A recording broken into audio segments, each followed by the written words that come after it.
a lot more. Chris Lynn had an outstanding night last night. We expect a very competitive game here tonight.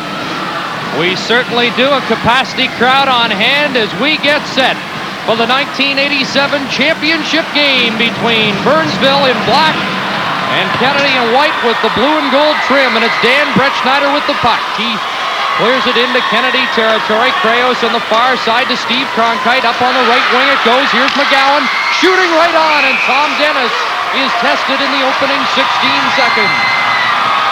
Well, Coach Jerry Peterson has got the last change. He's got White, their home team tonight, and he has put McGowan against Bretschneider. We'd like to see how long he's going to stay with that, or if Tom Osiki, coach of Burnsville, tries to get away from that matchup. Bretschneider, such a tower of strength in the victory yesterday over Warroad. Puck on the near side board, Sunby fighting for it. But Krayos knocked it into the corner, chased after it as the defenseman Krayos pinches in. And now it's Brad Hendrickson. Around the boards it goes, and it slides out to center ice. There's Bretschneider cruising in the center ice zone. Dumped it into Kennedy territory. Now it comes to Hendrickson. He just handed it back to Krayos, and the two teams looking a little tentative in the opening minute of play. Kennedy now making a line change.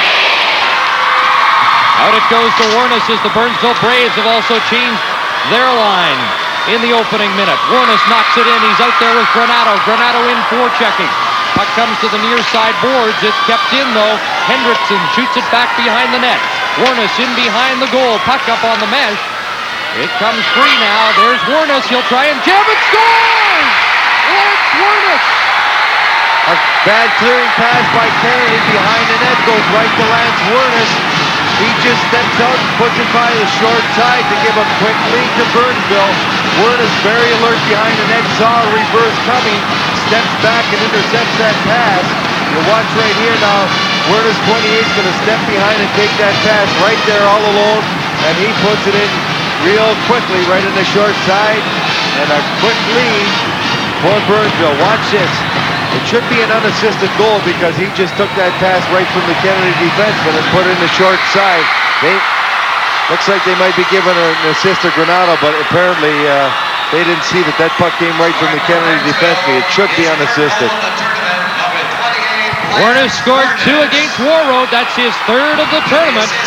And there is a statistic that Burnsville holds true again tonight.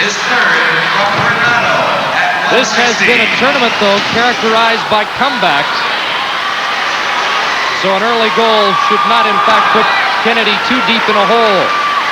But that's something that Burnsville wanted to get out to a quick lead to just dispel any thoughts that they were awed by this Kennedy Hockey Club. Jason Miller at center, hands it off, and it's shot in by Chad Piddleco. Dennis out of the net. Puck cleared up on the right wing past Warnes out in the center ice zone. And now Kennedy fires it back in and makes a line change. Mike Engfer goes after it. He was on the championship team a year ago. Puck behind the goal. Hendrickson off the boards. He can't clear it. Here's John Manuel's shot. That deflects up over the glass and out of play. There's a break in the action. We'll be right back with the Minnesota State High School Hockey Tournament. PCF. 12 minutes, 52 seconds left, first period, 1-0 Burnsville on Lance Warnes' 3rd of the tournament. There's a loose puck in the center zone. Beckman brings it in, a shot right on Chris Lynn. Lynn getting his 2nd straight start as Jerry Peterson altered his goaltending tandem. Usually he switches each game. It was Thane Venix's turn, but he went with Lind after a brilliant effort last night. Some bumping in the center ice zone. Now a pass on this near side to Manuel. He mishandles it, but following up on the play is McGowan. Somebody threw a beach ball on the ice. Hope it doesn't get into play. Here's a chance for Kennedy as going after it is Manuel.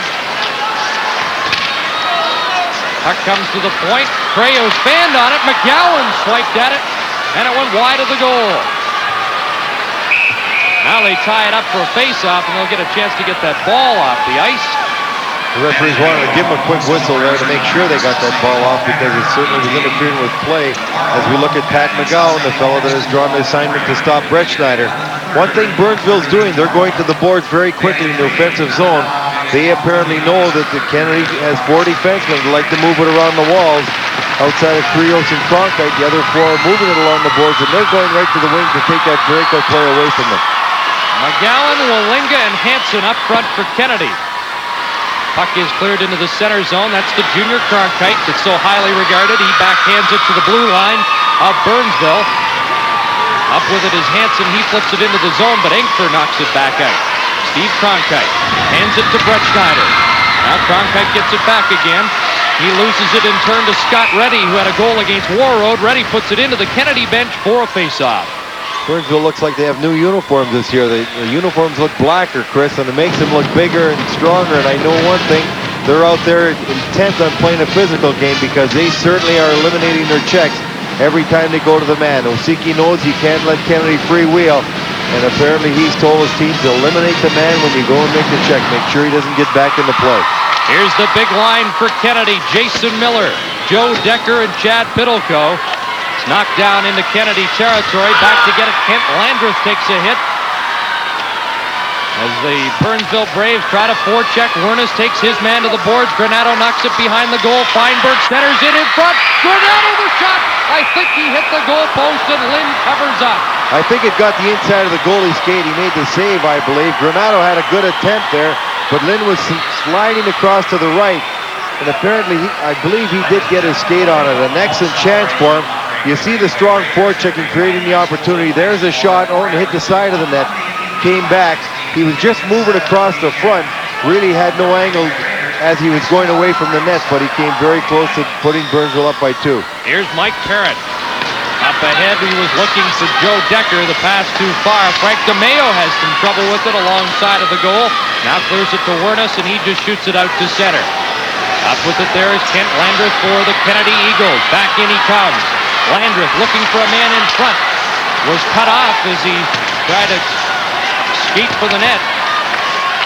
Burnsville can't clear the zone. Puck is loose, and now the Braves just send it down the ice. And they'll be called for icing with 10:32 left. First period, Burnsville 1. Kennedy nothing. This is Hockey 87, live from the St. Paul Civic Center.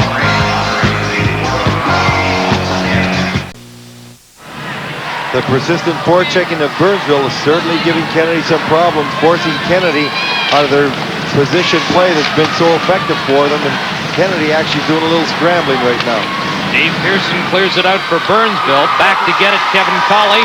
Good lead pass for Stansbury. Stansbury cleared it inside the line. Here's John Manuel picking it up.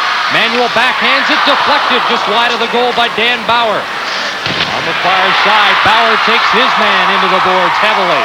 Romanowski jams in there, and up with the puck come the Burnsville Braves, and Paul Kivy skates to center. He is checked at the blue line. There's a big body check in the center ice zone as Stansbury was knocked down.